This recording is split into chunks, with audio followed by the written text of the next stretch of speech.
Have you ever had one of those months where nothing big goes wrong and you still end up behind? You paid rent, you bought groceries, you filled up your car, you did everything you were supposed to do, and somehow your account balance is doing that quiet, humiliating thing where it just keeps drifting towards zero. And the worst part isn't even the number.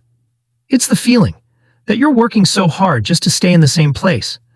That life is charging you extra for being broke. If that sounds familiar, I want to show you something today that's uncomfortable, but also weirdly calming once you see it.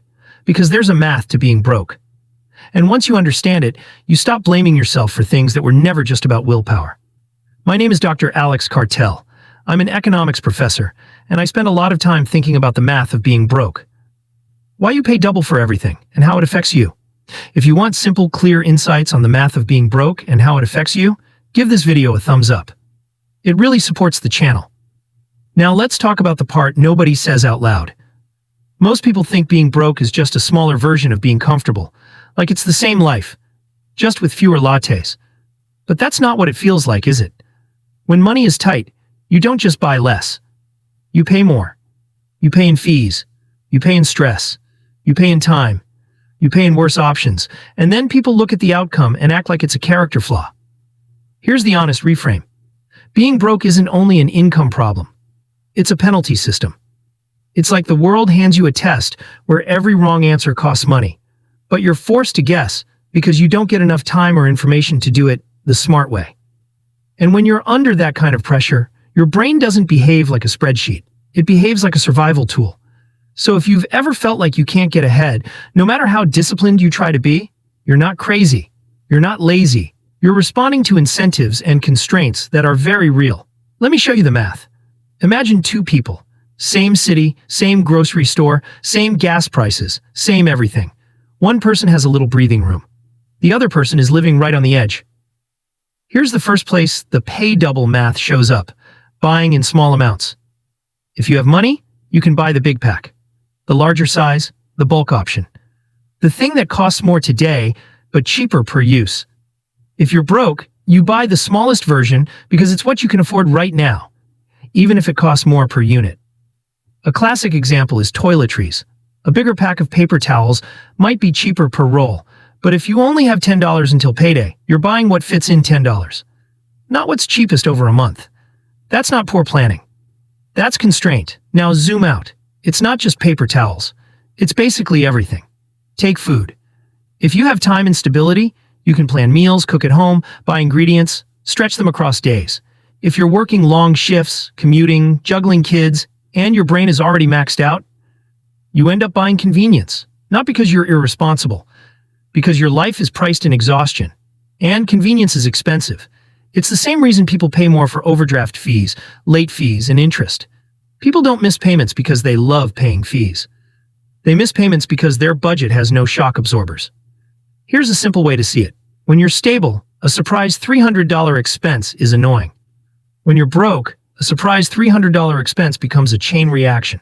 It can trigger an overdraft, then a late fee, then a credit card balance you can't pay off. Then interest starts compounding. Then you're paying next month for last month's emergency. That's the double. You pay once in the event, and again in the financing of the event.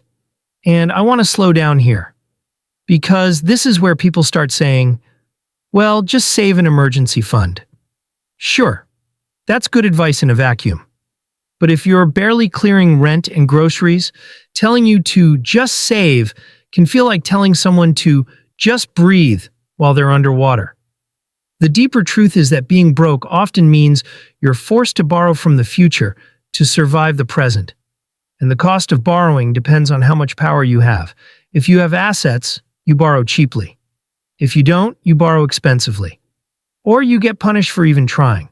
That's why interest rates aren't just math. They're social. Now let's talk about credit cards, because this is one of the most misunderstood parts. Credit cards aren't evil. They're a tool.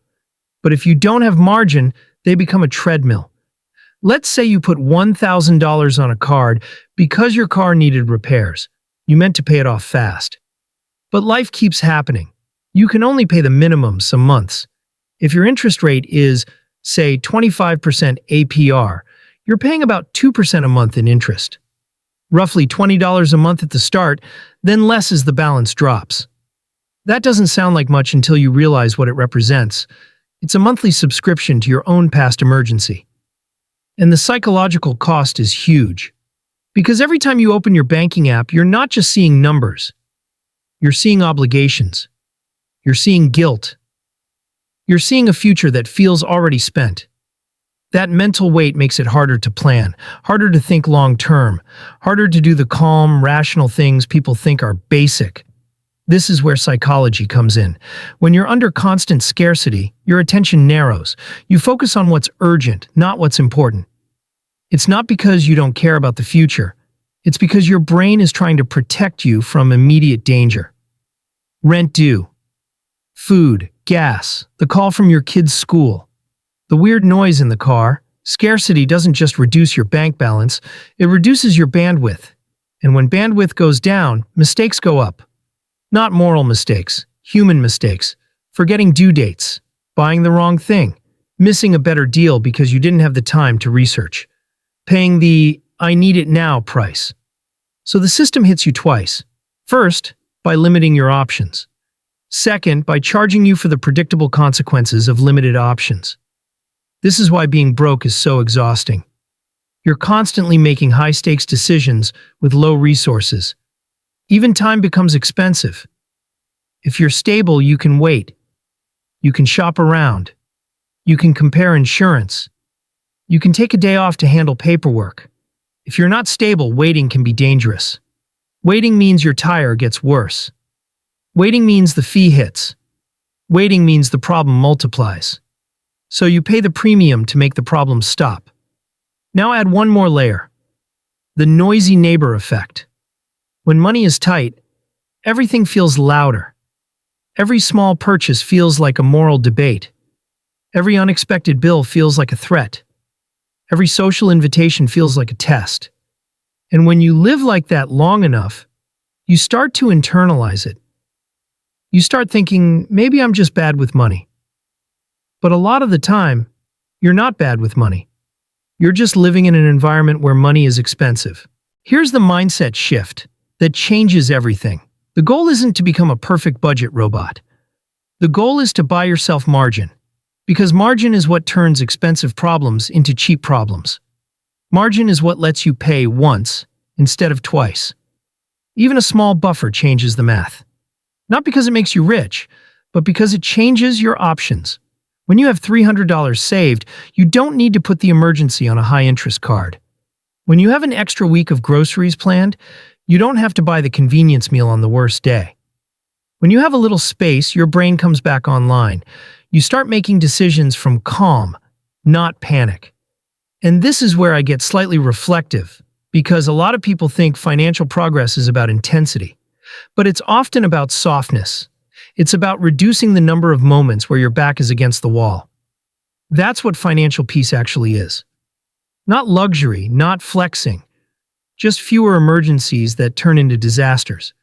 So what do you do with this, realistically, if you're listening and thinking, okay, Alex, I get it, but I'm still broke?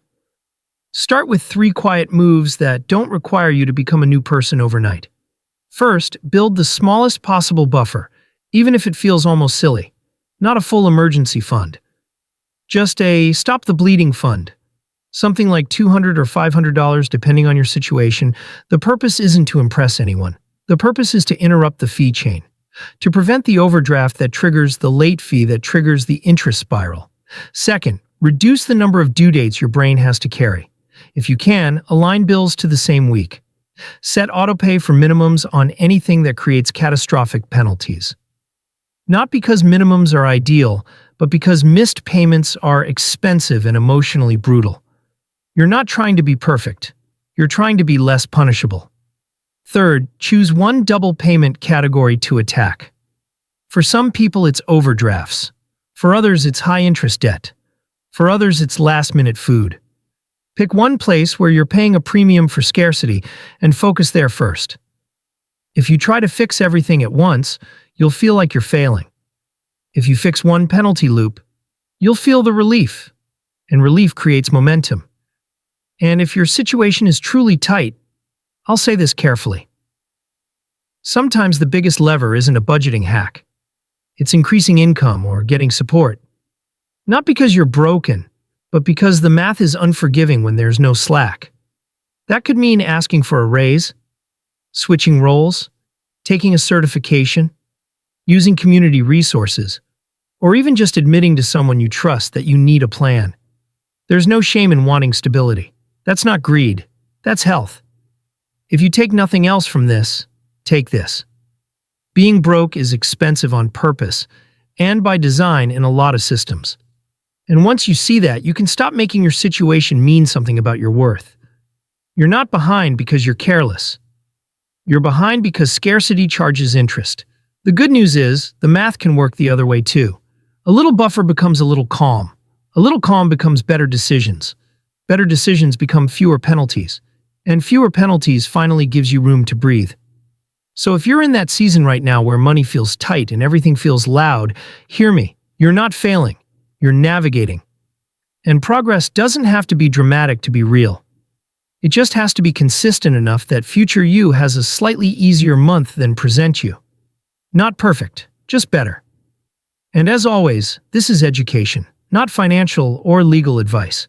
I'm just here to help you see the math more clearly, so you can feel a little less anxious living inside it.